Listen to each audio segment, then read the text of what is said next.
This segment of DelmarvaLife is brought to you by For All Seasons Behavioral Health and Rape Crisis Center.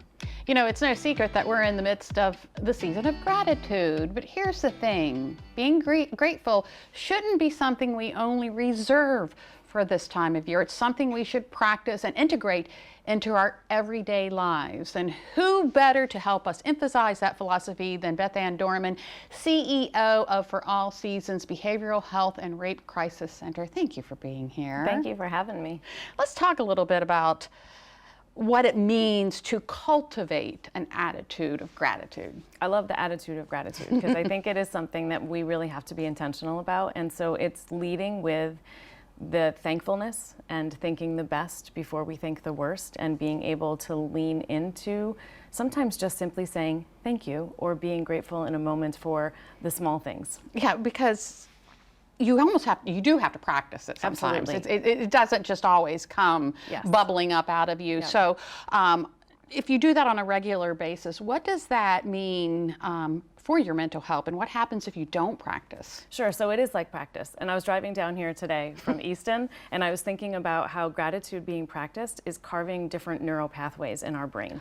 And so just like I've been driving for 20 plus years, I don't have to think about the fact that when I'm turning right, I throw my signal up. It's something that we do, and our brain has carved that neural pathway.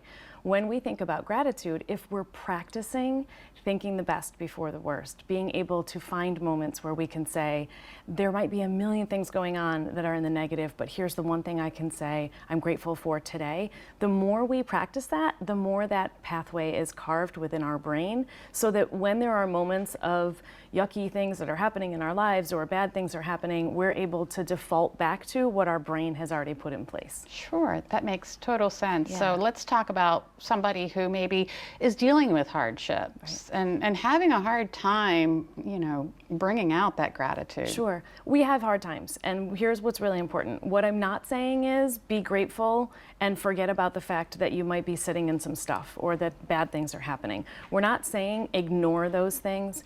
What we're talking about when we talk about an attitude of gratitude is that in the midst of that, practicing a moment where we can say, on top of all that is happening, it's not an at least I have this. Don't at least yourself. Just simply be able to sit back and say, I'm grateful for today. I'm grateful for 5 minutes with my family. You know, you may have lost a loved one as we go into the holiday season.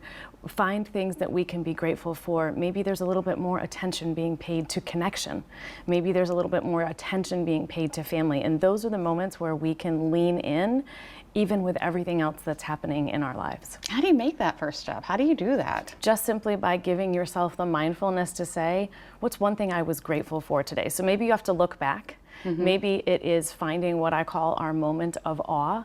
It's not a science. You know, you might walk out and see a beautiful sunrise. You might see the way that the sun is coming through the trees and say, wow, that's beautiful. And just pausing and being mindful to stay in that moment for just that short period of time might be the first thing. And it might be, you know, having a gratefulness partner. So it might be having, you know, you and I might be in a conversation and I might be going down the negative road and you might say, what's your grateful moment for the day? Or how can you be grateful in the midst of all that's happening?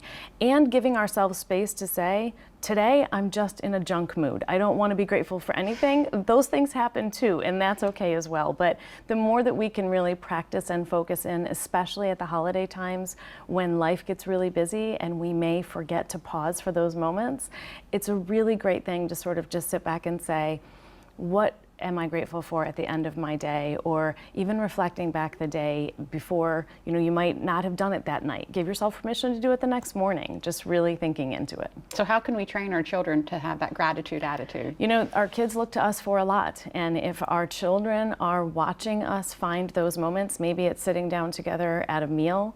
If you're not someone, I mean, I have 4 teenagers. We don't always have full family meals, but it might be a car ride with my kids. Like, hey, what was the best part of your day today? It doesn't have to be used in the grateful terms either, or what was the one moment that you had a great opportunity to spend with your friends and laugh. then helping them be able to pull out those memories.